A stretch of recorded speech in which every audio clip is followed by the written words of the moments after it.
back, everyone. My name is Meg Kruger. We are here at SFMA 2022, joined by Mr. Boyd Montgomery of the Toro Company.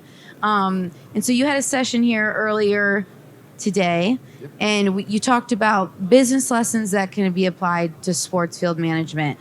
And just in talking to people today and over the last 3 years since we've started this series, so many sports field managers are realizing, okay, you have to be savvy in every department if you want to be successful. You got to have the communication element. You have to be an expert in your field and really, applying the business lessons to what you do. So Absolutely. Just to start out, start there and kind of, where did the session take you? Sure. Yeah. No, you're absolutely right. I mean, one of the things that I think is key as a sports field manager, not only do you have to be disciplined in the agronomic aspect and how to grow grass and take care of, facilities maintenance on that side of it, you also need to be very astute to, what are some of the key aspects around the business to understand, the communication aspect. That's one huge aspect that as a sports field manager, if you can't communicate, you could be the best at growing grass. Yep. You're not going to be probably successful. You're going to have some issues. And so, we spend a lot of time in the talking about communication and really, sort of the verbal, nonverbal, how do you, so what are some of the barriers that you face when you're communicating, if it's either language or some of the even the background, so yep. How I communicate to you or how you communicate to me is all based on sort of the foundation that you have, and trying to get folks to understand that's important to understand because people are going to perceive things a little bit different on that side of it. Some other things we chatted about in the talk is things like knowing and understanding the P&L. Yep. A lot of the turf managers, they got a budget. They have to manage a budget, but the reality is that they're managing that budget. It's a bigger part of something, and unfortunately, for the most part, a lot of turf managers, their budget is an expense line. It's not a revenue generator, and so. As you're looking at a budget or that P&L side of things and getting an understanding for the whole operation, you sort of get a better sense if things happen, maybe, registration's down, or maybe, fields are closed and they can't generate the registrations for soccer. We don't know anything about that. Yeah, fields closing and the world. The world's shutting down for a while. But that's those type of things are critical. And another aspect that we touched on was data. And probably 10 years ago or so, if you're talking to a group like this, you probably would never even thought about data. Yeah. Right. It's very, very minimal. Now, data is just a huge aspect of managing turf and helping give it sort of another tool, I guess you would say. Being able to monitor, being able to put sensors in. The reality is as equipment starts to go more robotic, those pieces of equipment are going to have smarter technology, similar to like a car, that would be able to tell you where they're at, what they're, what's happening, what's going on with it. And I like that. I mean, if you think about it, it's, if you look at a piece of equipment, a lot of that is reactive, right? Yep. Something breaks on the field, you got to take care of it. Yeah. Hydraulic line blows or something breaks. So it's more of a reactive practice right now. I think as you look at the smarter technology and things like that are coming into the industry, that turns into more of a proactive because it can warn you. It can give you signs. It can give you notices of saying, hey, something's wrong. Check us out before you take it out. Yeah. And I think the reality that you're going to see as you go down the road with data is, if it's on the golf course side or if it's on the ground side, you're going to see more of just a complete, if it be, take irrigation heads. Are my irrigation heads spinning at the right rotation to put down the precise amount of water? Those type of things are capable or becoming capable as these new technologies, get developed.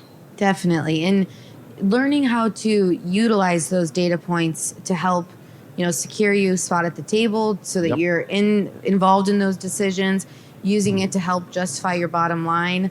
Abby McNeil, we've talked about this before, and that, a huge purchase like a piece of equipment, you need to start putting it in their head 10 years before. So you have to have that plan, and you have to have the data to support it. You could come in there every day and be like, yeah, I really want this. But when you're saying, okay, here's the data that I'm going to show you, and we're going to get 16% more games played if I have this piece of equipment, and just coming in the door prepared, you've already gotten over a hurdle of just being taken seriously. To that point, another topic we covered is really, I always start out with covering this topic by just asking the room, I mean, who in here is in sales, and I think this morning I probably had maybe about 5 hands go up in the room, and I said, well, really the right answer is everybody's in sales, and the quicker that they understand that and understand some of the simple sales concepts, I would say, the better they're able to start developing this story to sell for a piece of product, developing that presentation, and really making sure that again, you're not walking in and just saying, hey, I want to buy this with no justification, no foundation of what it's going to do for the organization. Yep. So Ryan DeMeo, he talks all about the story that, like, you have to start building that from the get-go, because there's nobody in the sports turf industry that doesn't get chills when you describe that Friday night, the winning team out on the field, the families are all out there. And he said, you play on that, use that to your advantage, and start building the story of your facility, your school, your parks, your rec, and help sell that, your bottom line. Yeah. The big challenge that I think a lot in the industry have right now is, unfortunately, a lot of the folks that don't really have a clue about managing turf, their perception or their foundation is what they see on TV, right? So it's the NFL fields, it's the Major League Baseball fields, the MLS fields that all look pristine. They look, just unbelievable. But the reality is they don't know what goes in to get that developed, and so. One of going back to communication, I think one of the things that I try to stress is, you got board of directors, you've got user groups that come in, and, some of them might be doctors, lawyers, smart people. But again, their foundation is, a lawyerese or being a doctor, they're talking doctor speak.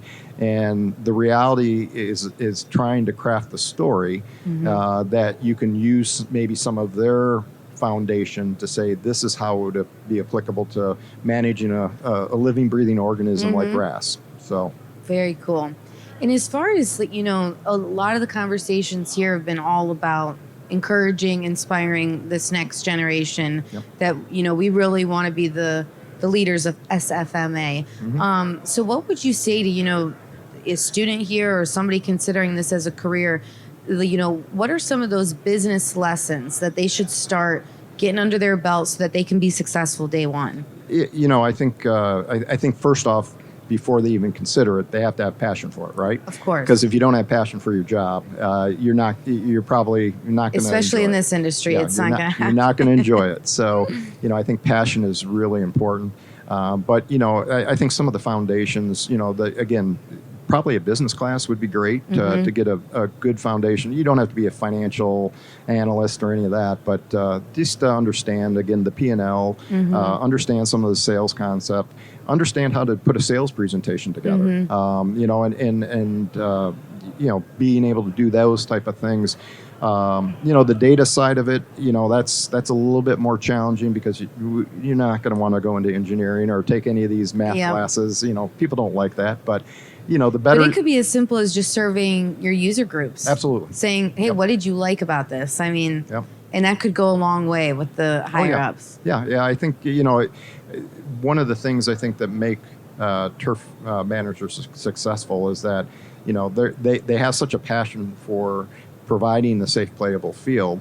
They need to understand that when, there's something going on the field, that they're connected to those folks. They're connected to the user groups. They're communicating to them, developing those relationships. I mean, just like selling, as managing turf, you have to have those relationships, and if they can develop those with their boards, their managers, their user groups, you can have a better buy-in and conversation with them, I think. So any questions that arose during the session that seemed like a general concern or general consensus with our group here?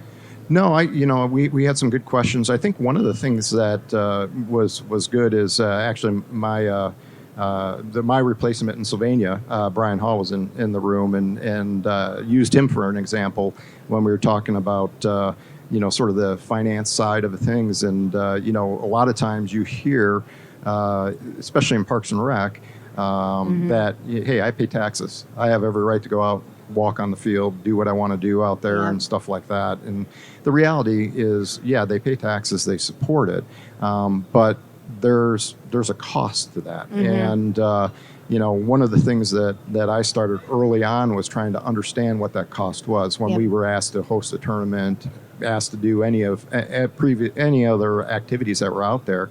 And we started charging user fees. And I've done some talks where I've mentioned that hey, you guys have every right to try to develop a user fee.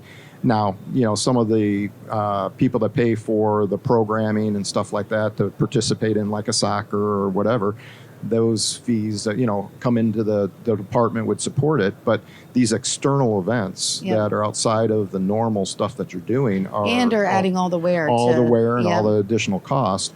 He shared with the group that he generates about $150,000 a year to the top line for these events that he runs. And I think it's important for the conversation to be had. I mean, it's going to be tough in a lot of municipalities, but I think if it's treated as the external events that are bringing the expense to their budgets. Yeah, exactly. I think it's worth a conversation to be had. Definitely.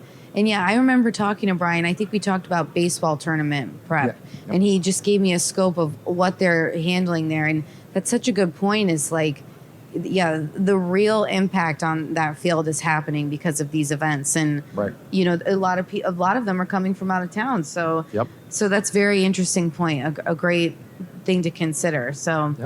So this has been awesome. I appreciate your time. And another groundskeeper chat here at SFMA. Well, thank you. Appreciate it. Thank you. Yep.